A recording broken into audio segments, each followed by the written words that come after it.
동물보호소의 점원 셰퍼드에게 진통이 시작되자 모두가 기적을 볼 준비를 했다. 몇 주간의 보살핌 끝에 마침내 출산의 순간이 왔다. 그런데 충격적인 일이 벌어졌다. 나온 것은 강아지들이 아니었다. 크기부터 이상한 털결, 내는 희미한 소리까지 모든 게 어딘가 잘못됐다.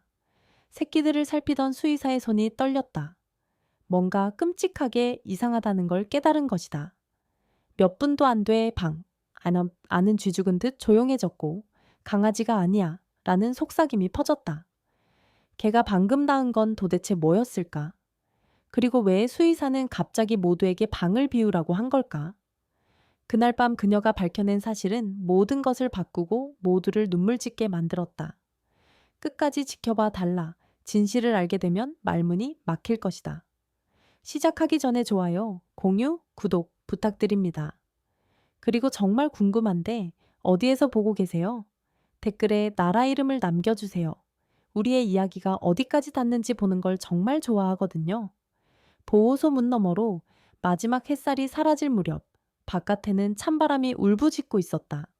안에서는 직원들이 마감 준비를 하고 있었고 그때 타이어가 끼익대는 소리가 침묵을 깨뜨렸다. 녹슨 작은 픽업 트럭 한 대가 멈춰 서더니 창백하고 초조해 보이는 남자가 허겁지겁 내려왔다. 그는 말없이 뒷문을 열었고 그제야 모두가 그녀를 보았다. 찢어진 담요 위에 점원 셰퍼드 한 마리가 몸을 웅크린 채 누워 있었다.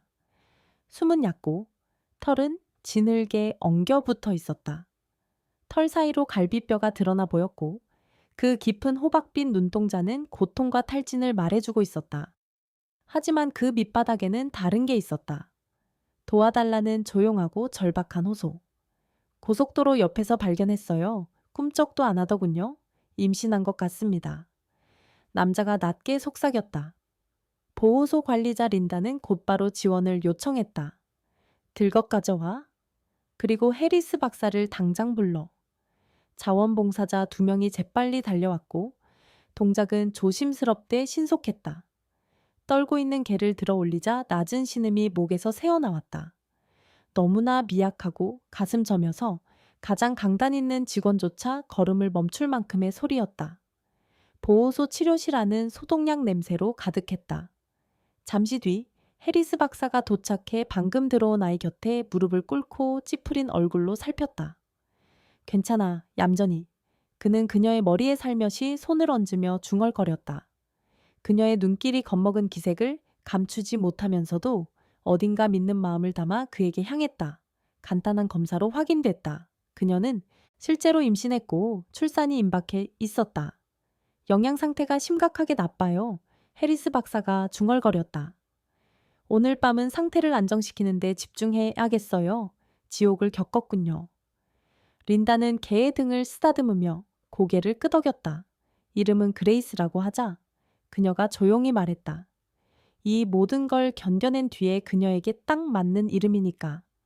방 안은 그녀의 고른 숨소리만 남기고 잠잠해졌다. 자원봉사자들이 둘러서서 담요를 건네고 다정한 말로 달랬다.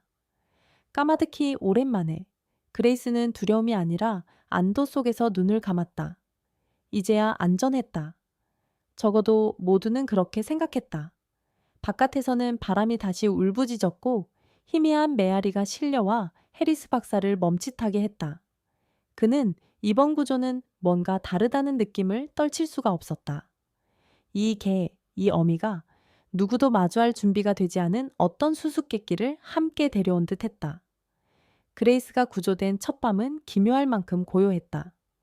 보호소는 보통이면 동물들이 자리를 잡는 소리, 낮은 짖음과 야옹거림, 건초가 살랑거리는 소리로 포근하게 웅성거리곤 했다. 하지만 그레이스의 우리 주변만은 고요뿐이었다. 그녀는 담요 위에 몸을 둥글게 말고 앞발에 머리를 얹은 채 마치 누군가 무엇인가를 기다리듯 호박빛 눈을 문 쪽에 고정했다. 린다는 1시간마다 상태를 보러 왔다. 먹질 않아요. 린다가 미간을 찌푸리며 해리스 박사에게 말했다. 물도요? 해리스 박사는 우리 곁에 쪼그려 앉아 부드럽게 말했다.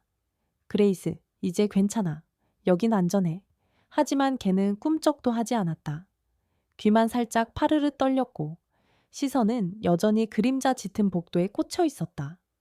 그러다 느닷없이 낮고 깊은 으르렁거림이 터졌다.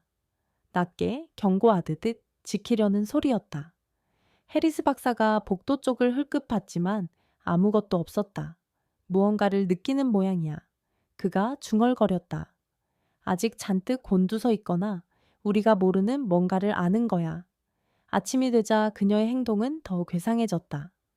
자원봉사자들이 우리를 청소하려 들면 그레이스는 우리 한쪽 구석을 막아서서 누가 가까이 오기만 해도 낮게 으르렁거렸다. 텅 빈 담요 한 귀퉁이를 지키는 듯 온몸에 긴장을 잔뜩 세웠다. 새끼를 감추고 있는 것 같아요. 자원봉사자 미아가 말했다. 하지만 아직 출산하지도 않았는데요. 그날 밤 보호소의 보안 카메라가 깜빡거렸다. 낡은 배선 탓에 간섭이 잦긴 했지만 그 다음에 일어난 일은 린다를 불안하게 했다. 화면 속 그레이스는 이리저리 왔다 갔다 하다가 불현듯 멈춰섰다. 귀가 쫑긋 서고 코를 치켜들고 꼬리는 뻣뻣해졌다. 그리고는 철창에 몸을 바짝 붙이며 마치 저 너머 누군가에게 닿으려는 듯 낑낑거리기 시작했다. 새벽녘, 린다는 눈을 말똥말똥 뜬 그레이스를 발견했다. 여전히 문가의 그 자리를 뚫어지게 바라보고 있었다. 사료는 또 손도 대지 않았다. 밤새 한숨도 못 잤어. 린다가 팔을 문지르며 속삭였다. 대체 뭘 기다리는 거지? 해리스 박사가 혈액 검사를 확인했지만 이상은 없었다. 신체적으로는 괜찮아요. 그가 말했다. 하지만 심리적인 문제가 있어 보여요. 트라우마, 공포, 어쩌면 본능일 수도 있죠. 그는 깊게 한숨을 내쉬었다. 그래도 이 정도 경계심은 정상은 아니에요. 그날 저녁, 보호소의 불빛이 어둑해지자 그레이스가 담요를 파헤치기 시작했다. 그녀의 호흡이 가빠졌고 복도에 메아리치는 낮은 낑낑거림이 새어나왔다. 공기는 묵직했다. 보이지 않는 무엇인가로 전기가 도는 듯했다. 린다는 가슴이 쿵쾅거리며 조심스레 우리로 다가갔다. 그레이스가 고개를 돌렸다. 희미한 불빛 아래 눈이 촉촉하게 빛났다. 그러고는 한 번 짖었다. 날카롭게 절박하게 경고가 가득 서린 소리였다. 온몸의 털이 곤두설 만큼 섬뜩한 소리였다. 무언가가 다가오고 있었다. 보호소 위로 먹구름이 몰려들며 하늘에서 우르릉 천둥이 굴렀다. 비가 창문을 후려치고 번개가 번쩍이며 잠시 우리들을 유령 같은 빛으로 비춰냈다. 폭풍이 가까워짐을 눈치챈 동물들 대부분은 조용해졌지만 그레이스만은 아니었다. 그녀는 우리 안을 빙글빙글 맴돌았다. 숨은 거칠고 꼬리는 긴장으로 뻣뻣했다. 몇 초마다 한 번씩 보이지 않는 무엇을 기다리는 듯 문 쪽을 힐끗거렸다. 야근하던 린다는 보안 모니터에서 그녀의 안절부절 못하는 움직임을 발견했다. 상태가 더 나빠지고 있어. 그녀는 중얼거리며 의료실로 향하기 전에 우비를 집어들었다. 그녀가 문을 여는 순간 날카로운 짖음이 복도를 가득 울렸다. 그레이스의 경고성 울음이었다. 하지만 이번에는 분노가 아니었다. 아픔이었다. 해리스 박사님, 린다가 외쳤다. 몇 분도 채 지나지 않아 수의사가 달려왔다. 밖의 폭풍 탓에 머리칼은 축축이 젖어 있었다. 그레이스를 보기 무섭게 그의 표정이 굳어졌다. 분만이 시작됐어요. 그가 말했다. 너무 빨라요. 그들은 서둘러 담요와 수건, 멸균 도구를 준비해 깨끗한 작업대를 꾸렸다. 그레이스는 몸을 떨며 드러누웠다. 눈은 두려움으로 커져 있었다. 린다가 곁에 무릎을 꿇고 등을 다독였다. 괜찮아? 얘야. 그녀가 속삭였다. 이젠 안전해. 하지만 그레이스는 긴장을 풀지 못했다.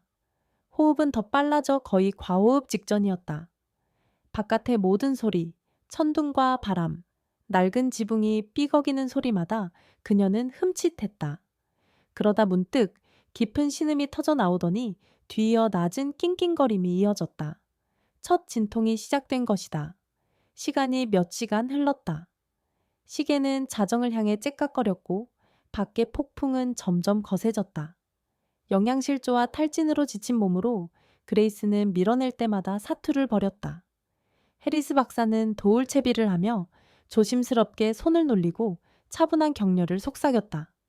할 수 있어, 아가. 조금만 더. 그러다 소리가 났다. 아주 작고 금방이라도 부서질 듯한 희미한 삑소리. 린다의 가슴이 뛰어올랐다. 해냈어 하고 그녀는 외쳤다. 그러나 해리스 박사가 더 가까이 몸을 기울이자 기쁨은 곧 당혹으로 바뀌었다. 그는 수건으로 갓 태어난 것을 조심히 들어 올리며 눈을 가늘게 좁혔다. 잠깐만. 그가 속삭였다. 모양이 예사롭지 않았다. 털은 더 짙고 짧았으며 몸은 이상하리만치 묵직했다. 그는 불빛 아래서 그것을 세심히 살피다가 그대로 굳어버렸다. 강아지처럼 보이지 않았다. 린다가 눈을 깜박였다. 입가의 미소가 서서히 사라졌다. 무슨 말이에요? 그가 대답하기도 전에 그레이스가 또 한 번 힘겨운 울음을 터뜨렸다. 또 한 번의 진통이었다. 줄줄이 새끼들이 더 나왔지만 하나같이 모양이 같았다. 어느 것도 보통 강아지처럼 보이지 않았다. 그들은 아무 소리도 내지 않았고 몇 초간 꼼짝 않다가 희미하게 꿈틀거렸다.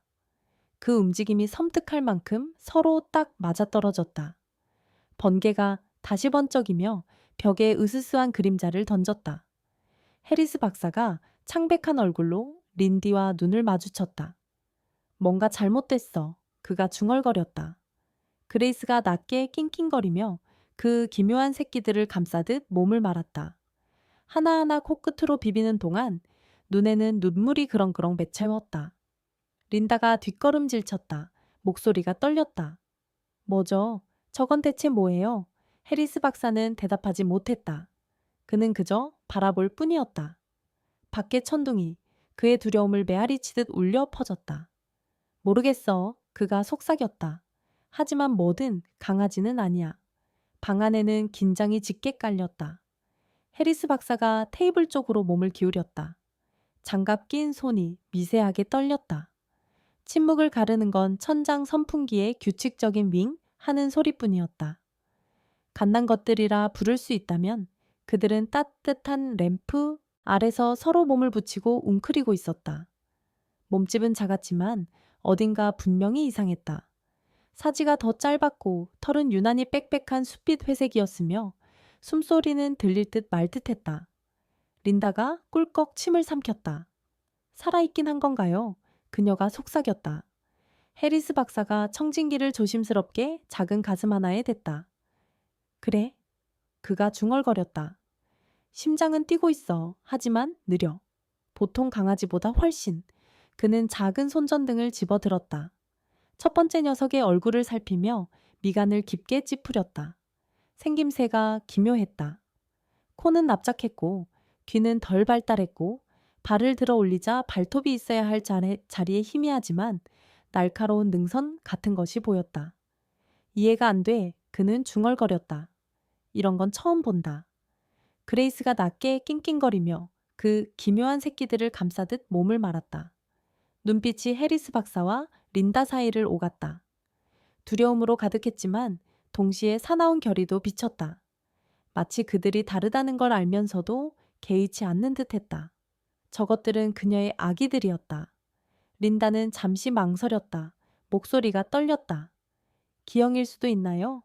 영양실조나 외상 때문일까요? 해리스 박사는 고개를 저었다. 아니, 그 정도가 아니야. 뼈대부터 다르게 느껴져. 그는 멸균천을 집어들고 새끼 하나의 얼굴을 조심스럽게 닦아주었다. 작디 작은 존재가 낮고 낯선 비명을 냈다. 짖는 소리도 아니고 낑낑거림도 아니었다. 섬뜩한 소리였다. 바깥에서 번개가 번쩍이며 잠시 방안을 환히 밝혔다. 해리스 박사가 짧게 숨을 내뱉었다. 검사를 해야 해. 혈액, 조직, 가능한 건 전부. 하지만 아직 옮기면 안 돼. 검사라는 말에 그레이스가 으르렁거렸다. 새끼들을 온몸으로 가리며 몸이 잔뜩 굳고 입술이 살짝 말려 올라갔다. 린다가 조심스레 앞으로 다가섰다. 진정해, 아가. 아무도 얘네들 해치지 않아. 하지만 해리스 박사는 배 밑바닥에서 치밀어 오르는 불길한 직감을 무시할 수 없었다. 린다. 그는 불안한 눈길로 그녀를 힐끗 보며 속삭였다. 뭔가 이상해. 생리부터가 마치 누가 손을 댄 것 같아. 손을 댔다고? 그녀의 눈이 커졌다. 그는 굳은 표정으로 고개를 끄덕였다. 유전적인 차원에서 예전에 이런 걸 본 적이 있어. 몇 년 전 연구 지구 근처에서 일할 때. 몇몇 연구실이 교잡으로 내성과 면역을 높이는 시험을 한다며 동물들을 상대로 실험을 벌였지. 여론의 반발로 문을 닫긴 했지만 그는 말끝을 흐리며 갓 태어난 새끼들을 바라보았다. 이 무늬, 호흡 패턴, 전부 들어맞아. 천둥이 다시 울려 보호소, 벽을 흔들었다. 그레이스가 위험을 눈치챈 듯 새끼들을 핥으며 낑낑거렸다. 린다가 낮게 속삭였다. 그녀가 그 연구실들 중 하나에서 도망친 거라고 생각해. 해리스 박사는 대답하지 않았다. 그 침묵이 곧 답이었다. 한동안 두 사람은 꼼짝도 하지 못했다. 그러다 번개가 다시 방을 밝히는 순간 새끼 하나가 천천히 눈을 떴다. 그 눈이 어둠 속에서 은은히 빛났다. 해리스 박사는 얼어붙었고 가슴 속 심장이 요란하게 고동쳤다. 세상에, 그는 속삭였다. 대체 너희에게 무슨 짓을 한 거지?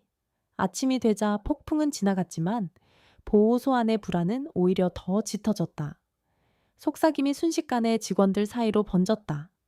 의료실에서 무슨 일이 있었는지 정확히 아는 이는 없었지만 누구나 그것이 평범하지 않다는 건 느꼈다. 그레이스의 우리는 밤새 봉인됐고 기묘한 새끼들은 상시 관찰 대상이 되었다. 린다는 접수대에서 펜을 톡톡 두드리며 초조하게 서 있었다. 더는 이걸 다른 사람들에게 숨길 수 없어. 그녀가 말했다. 밤새 한숨도 못 잔 해리스 박사는 관자놀이를 문질렀다. 숨겨야 해. 그는 단호히 대답했다. 우리가 무엇을 상대하고 있는지 이해할 때까지. 하지만 소문은 이미 뿌리를 내리고 있었다. 한 자원봉사자는 히트램프 아래에서 새끼들이 빛나는 걸 봤다고 했고 또 다른 이는 낑낑거림 대신 쉭쉭거리는 소리를 들었다고 맹세했다. 두려움은 들불처럼 번지기 시작했다. 해리스 박사가 중앙홀에 들어서자 웅성거림이 순식간에 잦아들었다. 그가 지나가는 동안 수십 쌍의 불안한 시선이 그를 따라붙었다. 여러분, 진정해 주십시오. 그는 침착해 보이려 애쓰며 말했다. 점원 셰퍼드인 그레이스는 조산을 했습니다. 새끼들은 특이하지만 상태는 안정적입니다. 누구도 위험하지 않습니다. 하지만 뒤따른 침묵은 다른 이야기를 했다. 특이하다고? 누군가 중얼거렸다. 내가 들은 건 그게 아닌데. 저게 걔가 맞기나 해. 다른 이가 속삭였다. 해리스 박사의 인내심이 바닥을 보였다. 그만? 그는 날카롭게 말했다. 지금 관찰 중입니다. 허가 없이는 아무도 그 방에 가까이 가지 마십시오. 그러는 사이 그레이스는 우리 안에서 조용히 몸을 말고 누워 새끼들을 감싸 안았다. 유리 밖의 모든 움직임을 눈길로 쫓았다. 근처에서 관리인이 대걸레를 실수로 떨어뜨리자 그레이스가 낮게 으르렁거렸다. 등골이 서늘해지는 깊고 낮은 경고였다. 박사님, 린다가 그날 오후에 낮게 말했다. 이대로는 안 돼요. 다들 겁먹었어요. 동물들까지 불안해하고요. 실제로 고양이들은 사료를 입에도 대지 않았고 몇몇 개들은 그레이스 우리 앞을 지날 때마다 쉬지 않고 지저댔다. 보호소 전체에 보이지 않는 긴장이 가득했다. 해리스 박사가 깊게 한숨을 내쉬었다. 격리동으로 옮기죠. 시선도 소음도 줄어들 테니. 저녁 무렵 그레이스는 건물 맨 끝 예전에 격리 동물들을 두던 곳에 작고 어슴푸레한 방으로 조심스럽게 옮겨졌다. 그곳의 공기는 더 차가웠고 깜박이는 불빛은 그림자를 겨우 밀어낼 정도였다. 문이 뒤에서 잠기자 그레이스가 머리를 들었다. 귀가 파르르 떨리고 몸이 굳었다. 잠시 낮게 떨리는 신음소리를 냈다. 자신을 옮긴 것이 실수였다고 모두에게 경고하듯 문 밖에서 해리스 박사가 린다를 돌아보았다. 내가 없이는 그 방에 아무도 들어가지 마십시오. 그가 단호히 말했다. 무슨 일이 벌어지고 있든 이제 막 시작일 뿐입니다. 다음 날 아침 격리동은 평소보다 더 싸늘했다. 해리스 박사가 한 손에는 클립보드, 다른 손에는 커피를 들고 들어서자 빈 복도의 형광등에 윙 하는 소음이 메아리 쳤다. 그는 거의 30시간째 눈을 붙이지 못했지만 호기심과 두려움이 그를 깨어있게 했다. 린다는 그레이스의 의료 기록이 가득 든 파일을 꼭 끌어안 듯 들고 조용히 뒤를 따랐다. 그가 방에 들어서는 순간 그레이스가 고개를 들었다. 황금빛 눈동자는 예리하고 경계심이 가득했다. 이번엔 짖지도 으르렁대지도 않았지만 몸이 팽팽히 긴장하며 털 아래로 근육이 물결치듯 움직였다. 그가 곧 마음에 들지 않을 일을 하려는 걸 아는 듯 조심스러운 불신으로 그를 지켜보았다. 괜찮아? 아까. 해리스 박사가 몸을 낮추며 부드럽게 말했다. 새끼들을 해치려는 게 아니야. 그는 갓난 녀석들이 누워있는 인큐베이터 쪽으로 다가갔다. 6마리였다. 작고 잿빛이었으며 여전히 소름이 돋을 만큼 고요했다. 보통이라면 그 또래 강아지들은 꿈틀거리고 낑낑대기 마련이다. 하지만 이 아이들은 희미한 리듬만을 냈다. 마치 호흡을 맞춘 듯한 숨소리처럼. 자연스럽기엔 너무 지나치게 맞춰져 있었다. 그는 차근차근 검사를 시작했다. 천안정적. 그는 중얼거리며 적어 내려갔다. 심박수는 예상보다 느림, 호흡, 규칙적이나 얕음. 그가 새끼 한 마리를 들어 올리려 하자 그레이스는 낮게 으르렁거리며 꼬리를 곧게 세웠다. 린다가 곁에 무릎을 꿇고 다정히 속삭였다. 괜찮아? 그레이스. 그는 도우려는 거야. 검사등 아래에서 해리스 박사는 새끼의 몸을 면밀히 살폈다. 목 근처에 아주 작은 흉터가 있었다. 거의 보이지 않을 만큼 미세했지만 좌우가 정확히 대칭이었다. 이것 좀 보세요. 그는 린다를 손짓해 가까이 오게 하며 낮게 말했다. 자연스러운 자국이 아닙니다. 수술 자국입니다. 린다는 입을 손으로 틀어막았다. 그 말은 누군가가 새끼들을 수술했다는 건가요? 태어나기 전에. 그가 굳은 표정으로 대답했다. 테네 개조. 수준이 상당하군. 그는 조심스럽게 혈액을 채취해 작은 바이알에 담았다. 액체는 빛을 받아 희미하게 번들거렸고 평소보다 더 짙었으며 거의 금속성 같았다. 말도 안 돼. 그가 중얼거렸다. 동물의 피가 저럴 리가 없어. 그레이스의 으르렁거림이 한층 깊어졌다. 그녀는 코로 보육기를 살짝 밀어 자기 쪽으로 끌어당겼다. 다가오는 위험을 감지한 듯 숨이 가빠졌다. 해리스 박사는 새끼 하나에 바짝 다가가 펜라이트를 눈에 비쳤다. 동공이 천천히 수축하더니 찰나 동안 희미한 푸른빛을 띠었다. 그는 얼어붙었다. 린다, 방금 봤어? 그녀는 분필처럼 창백해진 얼굴로 고개를 끄덕였다. 대체 뭐지, 이 아이들은? 그가 대답하기도 전에 새끼들 중 하나가 낮은 배음 같은 진동음을 내뿜어 작은 방을 가득 채웠다. 보육기의 유리가 떨렸다. 그레이스는 즉시 새끼들과 사람들 사이로 몸을 끼워 넣고 날카롭고 경계하는 짖음으로 한 번 짖었다.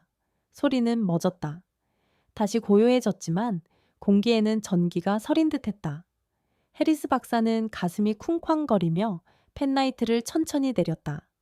그는 린다를 돌아보며 낮고 팽팽한 목소리로 말했다. 우리는 지금 자연과 상대하고 있는 게 아니야. 누군가가 이 아이들을 만든 거예요. 린다가 몸을 떨며 속삭였다. 무엇을 위해 만든 거죠?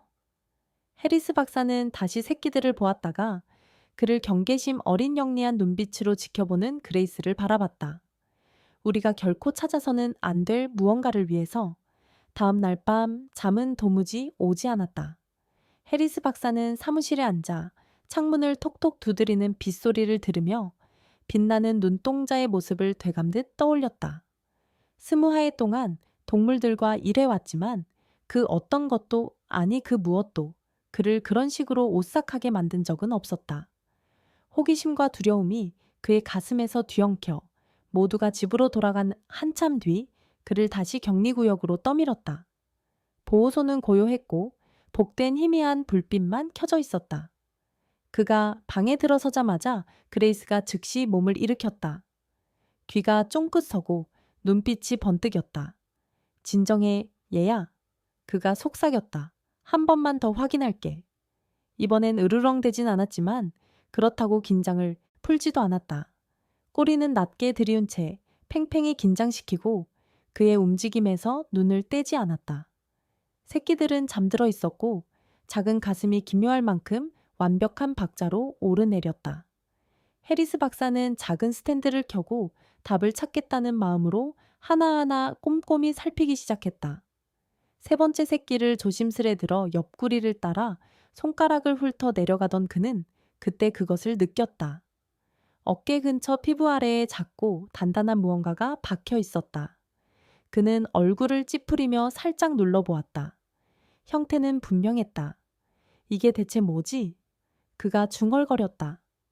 멸균한 메스를 집어 실 한 올보다도 좁게 조심스레 절개했다. 금속성 피 한 방울이 스며 나오더니 곧 작은 은빛 원반 하나가 조명 아래서 반짝였다. 그는 어려붙었다. 그의 뒤로 조용히 들어왔던 린다는 헉 하고 숨을 들이켰다. 저게 뭐죠? 해리스 박사는 핀셋으로 그것을 조심스레 집어 쟁반 위에 올려놓았다. 그가 지금껏 본 것과는 전혀 다른 마이크로칩이었다. 표준 아이디 일련 번호 대신 색인 엠블럼이 박혀 있었다. 프로젝트 29, 그 아래엔 짧은 숫자열. 프로젝트 29, 그는 목이 바싹 마른 채 속삭였다. 그 이름이 기억 깊숙이 묻혀 있던 무언가를 툭 건드렸다. 오래전 보호소에 들어오기 전 그는 동물들을 대상으로 실험해 질병과 방사선, 심지어 극한의 온도에도 견디는 혼종을 만들려 한다는 비밀 연구 프로그램에 대한 소문을 들은 적이 있었다. 그 프로그램은 폐쇄됐다고들 했다. 아마도. 린다의 목소리가 떨렸다. 그녀가 그 프로젝트에 있었던 거라고 생각하세요? 해리스 박사는 이제 몸을 세우고 앉아 칩에 시선을 꽂은 그레이스를 바라보았다. 금속 냄새를 알아챈 듯 그녀의 귀가 파르르 떨렸다. 아니야. 그가 낮게 말했다. 그녀는 그 프로젝트의 대상이 아니었어. 거기서 빠져나온 거야. 그레이스는 낮게 낑낑거리며 새끼 하나를 품으로 바싹 밀어붙였다. 그녀의 몸은 두려움 때문이 아니라 기억 같은 더 깊은 무언가 때문에 떨렸다. 해리스 박사는 칩을 뚫어지게 보았다. 램프 불빛에 새겨진 숫자가 반사되어 반짝였다. 만약 이게 정부 연구소에서 나온 거라면 그가 중얼거렸다. 우리는 큰 위험에 처한 거야. 바깥에서 천둥이 다시 굴렀다. 낮았지만 불길했다. 그리고 그때서야 해리스 박사는 이것이 평범한 출산이 아니었음을 진정으로 깨달았다. 아무도 보아서는 안 될 무언가의 시작이었다. 다음 날 아침 보호소는 유난히 조용했다. 자원봉사자들은 불안한 눈빛으로 일을 하며 그들의 속삭임이 복도 끝까지 희미하게 메아리쳤다. 그레이스의 기이한 새끼들 소문이 퍼졌고 모두가 뭔가 크게 잘못됐다는 기운을 감지하는 듯했다. 해리스 박사는 사무실에 앉아 있었다. 컴퓨터 옆 천 위에 수수께끼에 마이크로칩이 놓여 있었다. 새겨진 프로젝트 E9이라는 글자가 그를 붙잡고 놔주지 않았다. 린다가 김이 모락모락 나는 커피를 움켜쥔 채 들어왔다. 밤새 여기 계셨네요. 그녀가 나직이 말했다. 그는 시선을 들지 않은 채 고개를 끄덕였다. 칩에 새겨진 일련 번호를 내가 아는 모든 동물 등록망에 돌려봤어. 지역, 국가, 심지어 민간연구소 네트워크까지. 아무것도 없어. 그녀가 얼굴을 찌푸렸다. 그럼 추적은 불가능하다는 거예요? 거의 그래? 그가 중얼거렸다. 한 가지를 빼고는. 그는 빛 아래서 칩을 기울여 모서리 근처에 찍힌 희미한 로고를 그녀에게 보여주었다. 육각형 안에 스타일화된 H 헬리오스 리서치. 그가 말했다. 시외과학의 생명공학 시설. 8년 전 동물권 침해로 문을 닫았지. 린다의 눈이 커졌다. 그 이름 기억나요? 종간 DNA 치료를 시험하던 곳 아니었어요? 그가 음울하게 말을 맺었다. 그들은 알려진 어떤 질병에도 버틸 수 있는 면역계를 설계하려 했어. 의료적 돌파구를 위한 일이라고 주장했지. 하지만 그들이 사용한 동물들은 끔찍하게 고통당했다. 그는 관자놀이를 문지르며 한숨을 내쉬었다. 그레이스도 그중 하나였던 것 같아. 그는 컴퓨터에서 보관된 자료들을 클릭해 넘기다 마침내 기밀 해제된 보고서를 띄웠다. 화질이 거친 사진들이 화면을 가득 메웠다. 철창, 털이 깎인 실험견들, 라벨이 붙은 표본들이 줄지어 놓인 차가운 금속 테이블. 각 사진에는 날짜와 코드가 적혀 있었다. E9A부터 E3N이즈까지. 린다가 입을 막았다. 세상에. 해리스 박사는 계속 스크롤하다가 낯익은 얼굴을 찾았다. 꿰뚫어보는 듯한 호박빛 눈을 한 점원 셰퍼드, 코드 24매프. 그 애야. 그가 속삭였다. 그레이스. 파일에 따르면 E9 프로젝트의 실험 대상들은 회복력과 지능, 적응 본능을 강화하기 위한 실험적 유전자 접합에 노출되었다. 시설 일부를 집어삼킨 화재 이후 프로젝트는 중단됐다. 공식 보고서는 모든 실험 동물이 폐사했다고 기록했지만 분명 한 마리는 살아남았다. 린다는 의자에 주저앉았다. 두 손이 떨렸다. 그 화재 때 탈출해서 그 뒤로 쭉 혼자 살아온 거겠지. 해리스 박사가 천천히 고개를 끄덕였다. 그리고 이제 같은 유전적 각인을 지닌 존재를 낳은 거야. 그는 일어나 창밖을 바라보며 유리창을 적시는 가랑비를 지켜보았다. 정부가 이걸 알면 그 애와 새끼들을 데려가러 올 거야. 그들은 이들을 살아있는 생명으로 보지 않겠지. 그냥 데이터로만 볼 거야. 경리동 쪽에서 그레이스가 낮게 낑낑대는 소리가 희미하게 메아리쳤다. 마치 자신들이 밝혀내고 있는 일의 무게를 어렴풋이 이해해야 하는 것처럼. 린다가 그를 돌아보았다. 속삭임보다도 낮은 목소리로 말했다. 이제 우린 어떻게 하죠? 해리스 박사는 마지막으로 파일을 내려다본 뒤 닫았다. 우리가 지킬 거야. 그가 단호히 말했다. 무슨 대가를 치르더라도. 바깥에서는 잿빛 아침 하늘을 번개가 가르며 번쩍였다. 그와 함께 그레이스의 과거를 둘러싼 폭풍은 이제 막 시작되고 있었다. 그레이스가 새끼를 낳은 지 이틀째 되자 보호소는 더 이상 구조의 공간처럼 느껴지지 않았다. 비밀 그 자체처럼 느껴졌다. 누구도 큰 소리로 말하기를 두려워했다. 공기에는 보이지 않는 무게가 깔려 모두의 가슴을 눌렀다. 한때 동물들에게 먹이를 주며 웃던 자원봉사자들조차 이제는 그레이스의 복도를 아예 피했다. 환기구를 타고 그녀의 냄새가 퍼질 때마다 개들마저 불안하게 지저댔다. 린다는 휴게실에 서서 이미 식어버린 머그컵을 두 손으로 꼭 움켜쥐고 있었다. 맞은편에서는 자원봉사자 두 사람이 다급하게 속삭였다. 내가 말했잖아. 그것들은 정상이 아니야. 한 명이 말했다. 울지도 않고 보통 강아지처럼 먹지도 않아. 이건 잘못됐어. 린다가 컵을 탁 내려놓자 둘은 화들짝 놀랐다. 걔네들은 그냥 아기들이에요. 그녀가 날카롭게 말했다. 이 모든 걸 원한 적도 없어요. 하지만 위험하면 어쩌죠? 더 어린 자원봉사자가 두 눈을 크게 뜨고 물었다. 크면 어쩌죠? 됐어. 그만해.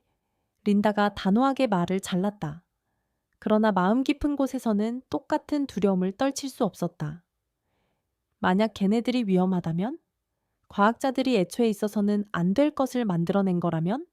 한편 격리실에서 그레이스는 새끼들을 가슴에 꼭 안은 채 누워 있었다. 거의 먹지 못했지만 기운은 서서히 돌아오고 있었다. 그녀의 눈은 스치는 그림자, 들려오는 소리마다 놓치지 않고 쫓았다. 해리스 박사가 들어왔을 때 그녀는 더 이상 으르렁거리지 않았다. 그저 말없는 경계로 그를 바라볼 뿐이었다. 그는 의자에 앉았고 얼굴 구석구석에 깊게 새겨진 피로가 드러났다. 너도 원한 게 아니지, 그렇지? 그가 낮게 중얼거렸다. 그저 평온하기만을 바랐을 뿐이야. 그레이스는 알아들은 듯 고개를 살짝 갸웃했다. 그 뒤로 린다가 음식 쟁반을 들고 조용히 들어왔다. 직원들이 무서워하고 있어요. 그녀가 속삭였다. 일부는 동물관리국에 신고하자고 해요. 해리스 박사가 번쩍 고개를 들었다. 안 돼? 그러면 안 돼. 그러면 엉뚱한 자들의 귀에 들어갈 거야.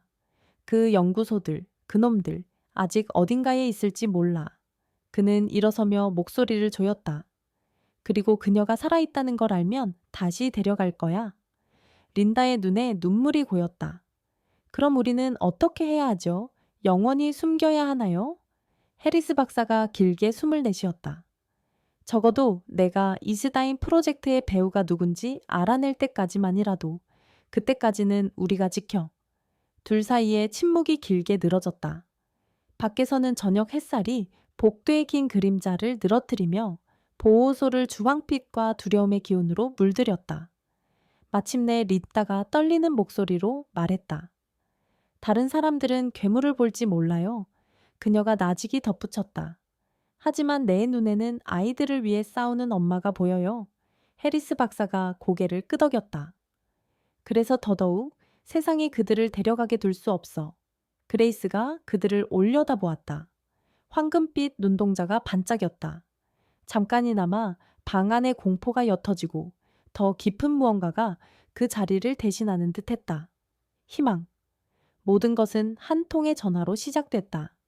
이른 아침 힘없이 블라인드 사이로 스며드는 햇살 속에서 보호소의 유선 전화가 울렸다.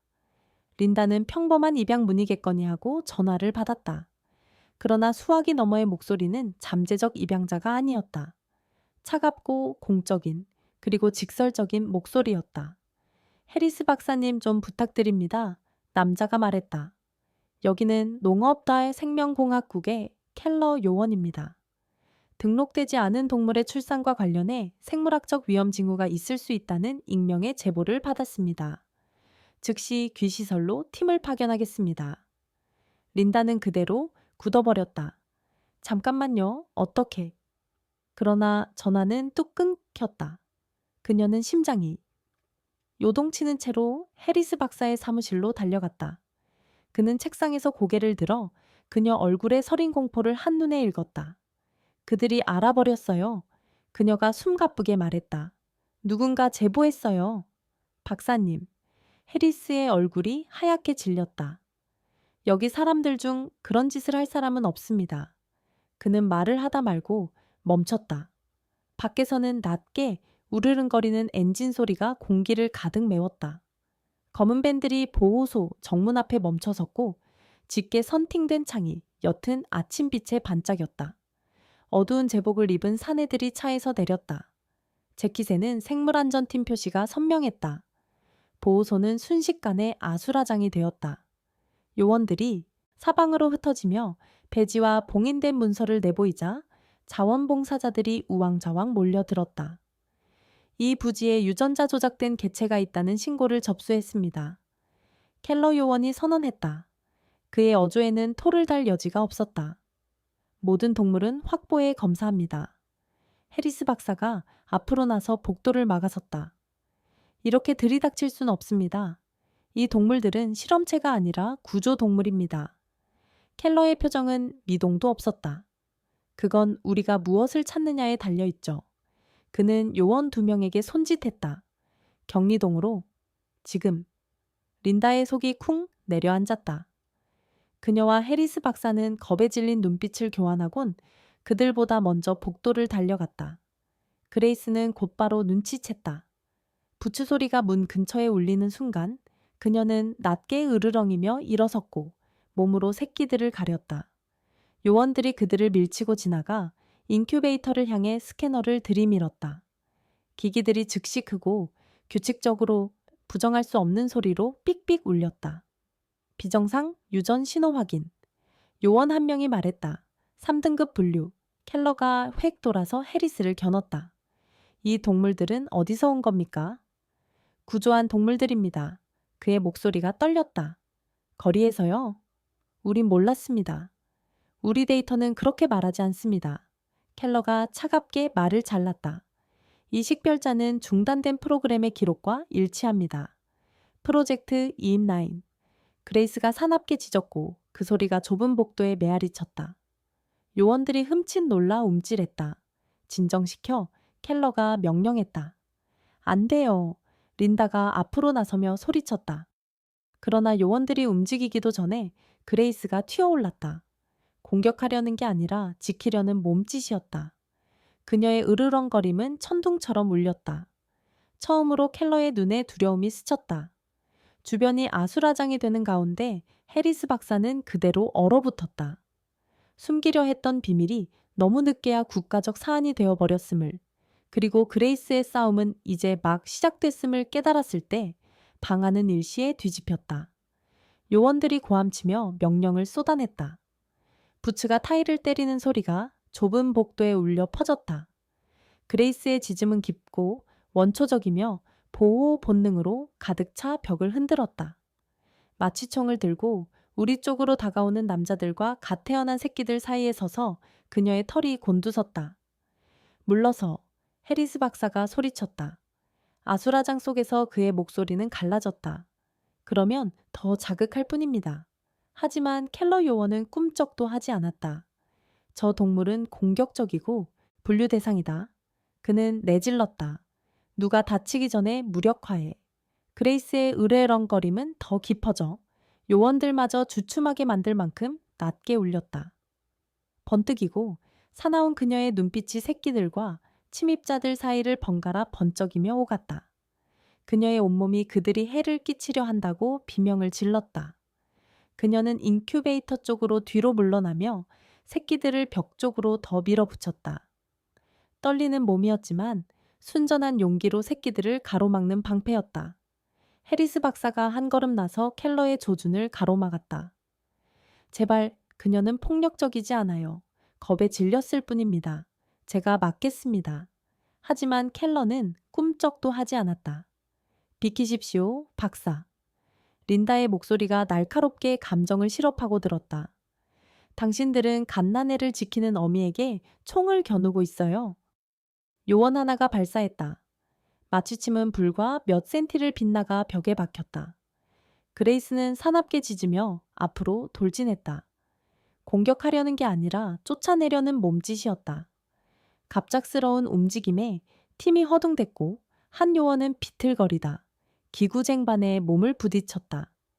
금속 기구들이 바닥을 요란하게 굴러갔고 그 소리는 경고 사이렌처럼 혼란을 가르며 울려 퍼졌다. 그레이스는 그 틈을 놓치지 않았다. 새끼 하나의 목덜미를 살포시 물고 격리 병동 측문 쪽으로 내달렸다. 막아. 켈러가 고함쳤지만 이미 늦었다. 린다는 벌써 비상 레버를 당겨 봉쇄까지 지연이 걸리도록 했다. 강철문이 잠깐 멈칫했고 그 틈에 그레이스가 몸을 미끄러뜨렸다. 경보가 요란하게 울리는 가운데 해리스 박사의 심장은 미친 듯 뛰었다. 그는 켈러를 향해 돌아서며 떨리는 목소리로 말했다. 쫓아가면 죽게 됩니다. 제가 데려오게 해주세요. 켈러의 턱이 굳어졌다. 봉쇄를 시작하기 전까지 10분이다. 밖에는 비가 다시 내리기 시작했다. 땅은 미끄럽고 어둡게 젖어 있었다. 그레이스는 마당을 가로질러 전력 질주하였다. 입에는 새끼를 보호하듯 단단히 물고 몸은 힘과 절박함을 동시에 싣고 움직였다. 머리 위로 번개가 번쩍이며 철망 울타리를 배경으로 한 그녀의 실루엣을 환히 비췄다. 해리스 박사와 린다는 진창을 헤치며 뒤를 따랐다. 낮게 달래듯에는 외쳤다. 그레이스, 돌아와. 이제 안전해. 하지만 그녀는 멈추지 않았다. 본능이 모든 것을 지배했다. 위험의 냄새가 났고 고함이 들렸으며 공포가 온몸으로 느껴졌다. 울타리에 닿자 그녀는 그 밑을 파기 시작했다. 젖은 흙을 앞발로 헤집어냈다.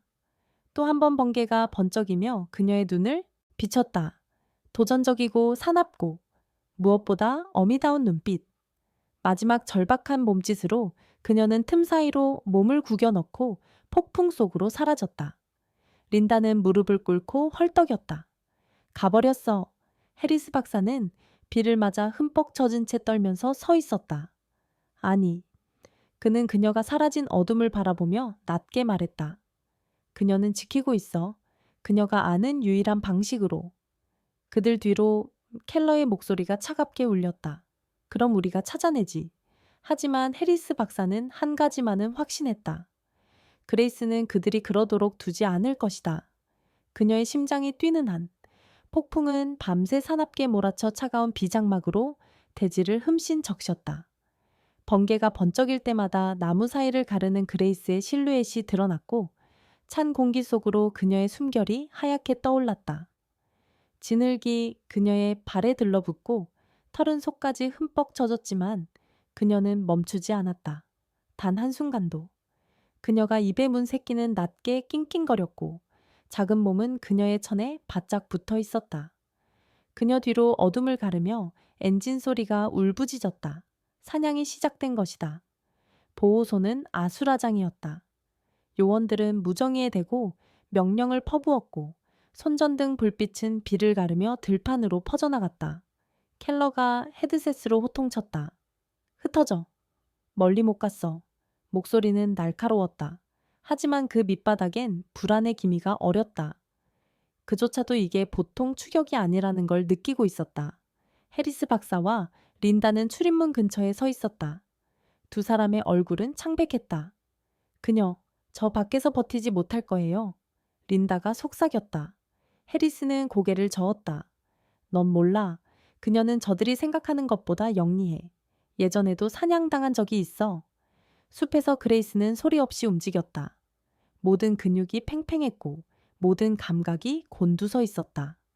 비는 그녀의 냄새를 가려주었지만 멀리 번지는 손전등 불빛이 그녀를 더 깊은 황야로 몰아넣었다. 그녀는 오래된 참나무 아래 뿌리와 덩굴에 가려진 작은 굴을 찾아냈다. 조심스레 새끼를 내려놓고 그 작은 얼굴을 핥아준 뒤 몸을 말아 보호하듯 감쌌다. 숨은 거칠었지만 황금빛으로 번뜩이는 그 도전적인 눈은 흐려지지 않았다. 그녀는 그들이 좁혀오는 소리를 들었다. 목소리, 발자국, 숲을 훑어가는 열화상, 스캐너의 기계음. 그레이스는 털끝 하나 까딱하지 않고 웅크린 차에 있었다. 한순간 손전등 광선이 그녀의 은신처 몇 뼘 앞을 스쳐 지나갔다. 요원은 얼굴을 찌푸리며 멈춰 섰다. 공기는 비와 공포의 냄새로 눅눅하고 무거웠다. 그때 천둥이 머리 위에서 쾅 하고 터졌고 나무들 사이에서 새떼가 놀라 날아올랐다. 그 정도의 혼선이면 충분했다. 요원은 몸을 돌리며 중얼거렸다. 여긴 없어. 소리가 사그라질 때까지 그레이스는 움직이지 않았다. 천천히 고개를 들어 귀를 기울였다. 고요, 비소리뿐. 그녀는 떨리는 숨을 들이쉬고 새끼를 코끝으로 더 바짝 끌어당겼다. 몸은 쇠약했고 상처는 욱신거렸지만 그녀의 의지는 꺾이지 않았다. 한편 보호소에선 해리스 박사가 젖은 몸으로 떨며 책상에 앉아 있었다. 그는 주변 지도의 숲을 손가락으로 더듬으며 뚫어지게 바라봤다. 그는 중얼거렸다. 강 쪽으로 갈 거야. 본능이야. 냄새를 감추려고 물을 따라갈 거야. 린다의 목소리가 떨렸다. 그럼 우린 어떻게 하죠? 그는 고개를 들어 결의에 찬 눈으로 그녀를 보았다. 우리가 저들보다 먼저 찾아야 해. 바깥에선 번개가 가까운 언덕을 강타하며 숲을 유령 같은 흰빛으로 밝히고 지나갔다. 그 찰나의 빛 속 요원들의 손길이 미치지 못하는 먼 곳에서 그레이스는 앞으로 나아갔다. 입에 문 건 새끼만이 아니라 그들 모두의 생존에 대한 희망까지 함께 짊어진 채 사냥당하던 어미는 사냥꾼의 그림자가 되어 있었고 폭풍은 이제 막 비밀을 드러내기 시작할 뿐이었다. 아침은 잿빛으로 무겁게 찾아왔고 숲은 밤새 내린 폭풍의 물기를 여전히 뚝뚝 떨구고 있었다. 안개가 베일처럼 땅에 달라붙어 나무 둘레를 말아올라 부드럽고 섬뜩한 가닥을 이루었다. 해리스 박사와 린다는 진창을 헤치며 걸었고 손전등 불빛은 안개를 겨우 가를 뿐이었다. 걸음 하나하나가 조심스러웠고 고요 속에서 모든 소리가 크게 들렸다.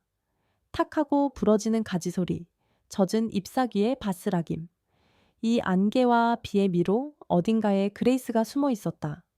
밤새 여기 있었던 거예요. 린다가 긴장으로 팽팽해진 목소리로 중얼거렸다. 기진맥진했을 거야. 해리스 박사가 손에 든 지도를 흘끗 내려다보며 고개를 끄덕였다. 앞쪽에 가을이 있어. 그는 낮게 말했다. 내가 그녀라면 거기로 갈 거야. 냄새를 감추기엔 흐르는 물이 제격이다. 숲은 벌레가 내는 희미한 윙윙거림과 멀리서 들려오는 수색대의 목소리, 메아리로 살아 움직였다. 정부 요원들도 멀지 않았다. 숲 더 깊은 데서 무정이의 희미한 잡음이 들려왔다.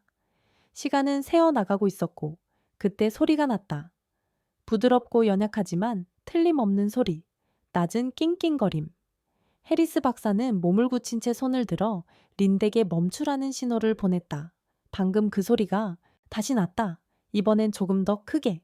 그는 물기가 뚝뚝 떨어지는 가지들을 밀쳐내며 그 소리를 따라 덤불을 지나 작은 공터로 나섰다. 그곳 쓰러진 참나무의 비틀린 뿌리 밑에 그레이스가 있었다. 그녀는 새끼들을 바싹 안고 몸을 웅크리고 있었다.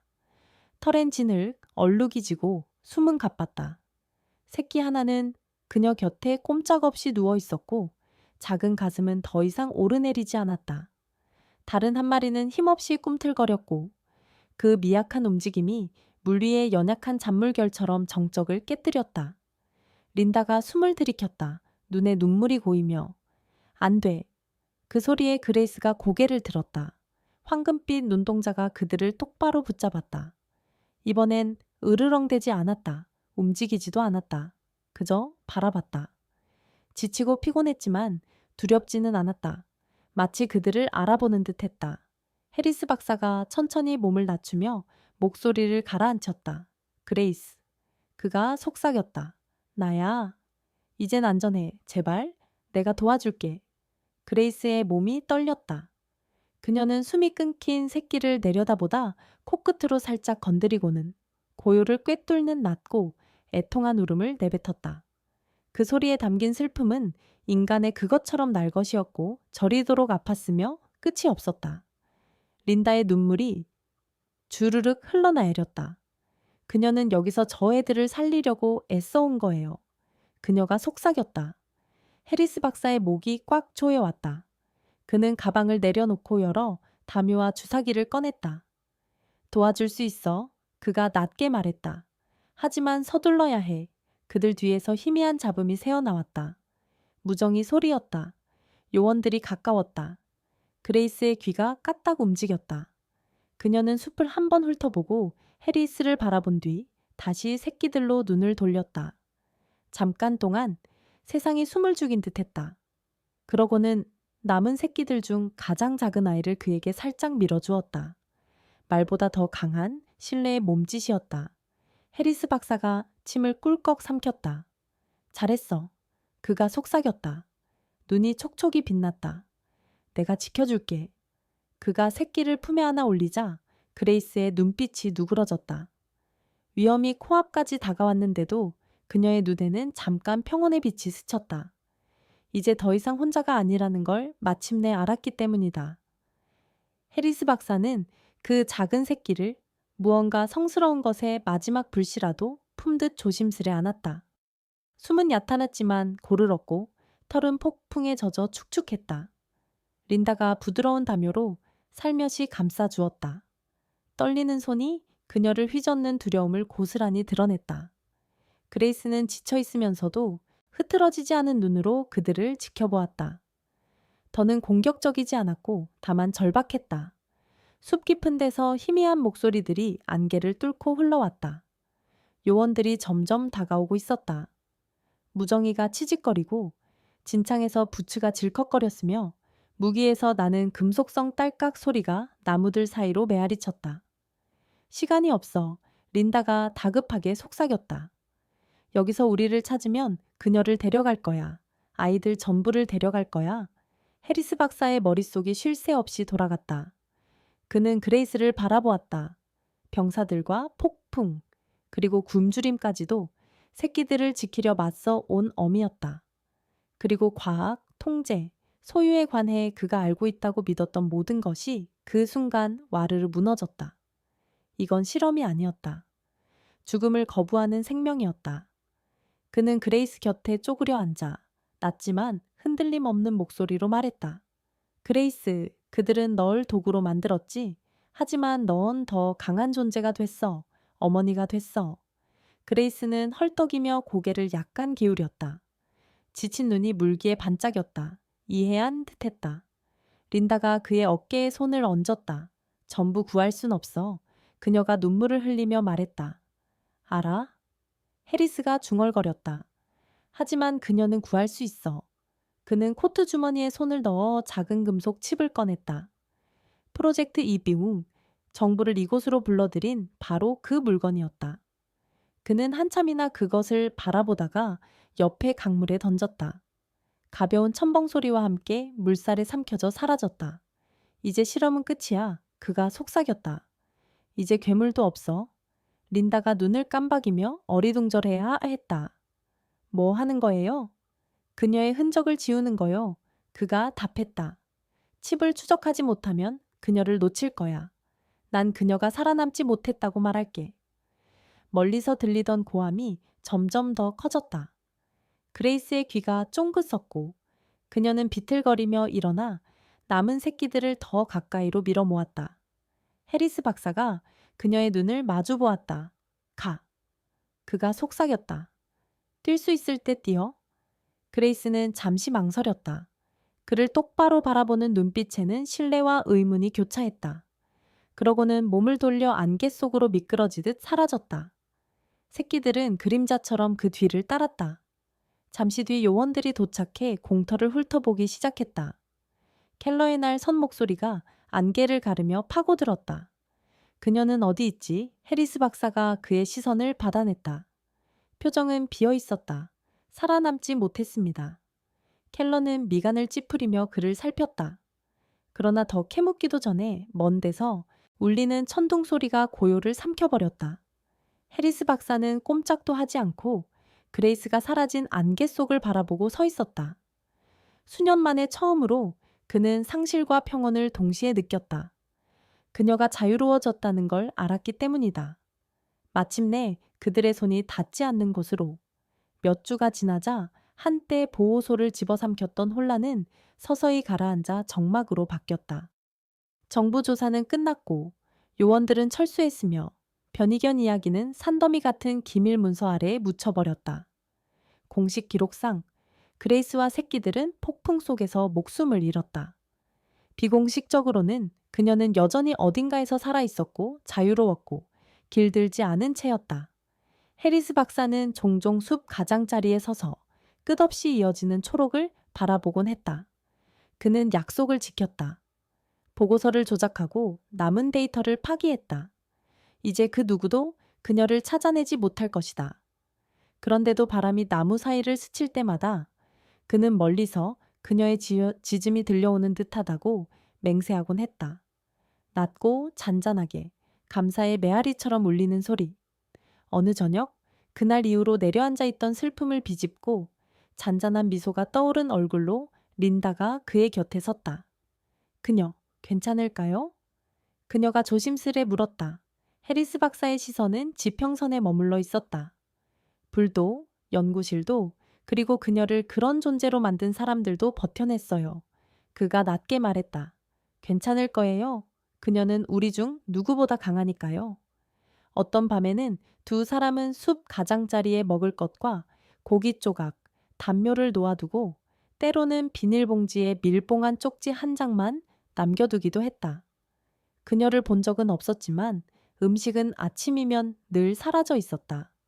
가끔은 지늘귀에 더 크고 단단한 발자국이 그 뒤를 잇는 작은 발자국들과 함께 남아있곤 했다. 그녀가 여전히 지켜보고 있음을 알기에는 그것으로 충분했다. 몇 달 뒤 보호소는 다시 제 갈피를 찾았다. 새로 구조된 동물들이 들어왔고 새 입양이 다시금 하루하루를 온기로 채웠다. 하지만 린다와 해리스 박사에게는 근본적인 무언가가 달라져 있었다. 그들은 더 이상 동물을 무력한 존재로 보지 않았다. 고통과 인내, 사랑의 말로 다 못할 이야기를 품은 생존자로 보았다. 어느 봄날 아침 햇살이 들판에 쏟아지던 때 보호소로 편지 한 통이 도착했다. 발신인은 없었고 울퉁불퉁한 필체로 7개의 단어가 적힌 종이 한 장만 접혀 있었다. 그녀는 결코 괴물이 아니었다고 세상에 전해줘. 해리스 박사는 목이 메어왔다. 그는 편지를 조심스레 접어 이제는 영영 봉인된 그레이스의 의무 기록 옆에 놓았다. 그리고 낮게 속삭였다. 아니었어. 그녀는 기적이었지. 그날 저녁, 그는 다시 한번 숲 가장자리에 섰다. 해가 나무들 너머로 저물며 세상을 금빛으로 물들였다. 떠나려 발걸음을 돌리던 찰나, 익숙한 소리가 고요를 깼다. 바람을 타고 낮고 당당한 짖는 소리가 들려왔다. 그는 멈춰 섰고 지친 얼굴에 미소가 번졌다. 저 어딘가에서 그레이스는 자유롭게 살고 있었고 탁 트인 하늘 아래에서 새끼들을 키우고 있었다. 우리에서도 두려움에서도 멀리 떨어진 채 아무도 그녀의 이야기를 알지 못하겠지만 한 사람만은 알고 있었다. 그는 그것을 빗나간 과학의 실패담이 아니라 인간이 통제하려나 했던 모든 것을 거스른 한 어머니의 사랑 이야기로 전할 것이다. 이 이야기가 당신의 마음을 울렸다다면 좋아요와 공유, 그리고 구독도 잊지 마세요. 그레이스의 용기는 어디에서 왔든 모든 영혼이 자유와 사랑을 누릴 기회를 받아야 한다는 것을 우리에게 일깨워 준다. 당신을 움직이고 영감을 주며 연민이 진정 무엇인지 상기시켜줄 더 많은 이야기들을 계속 지켜봐 주세요.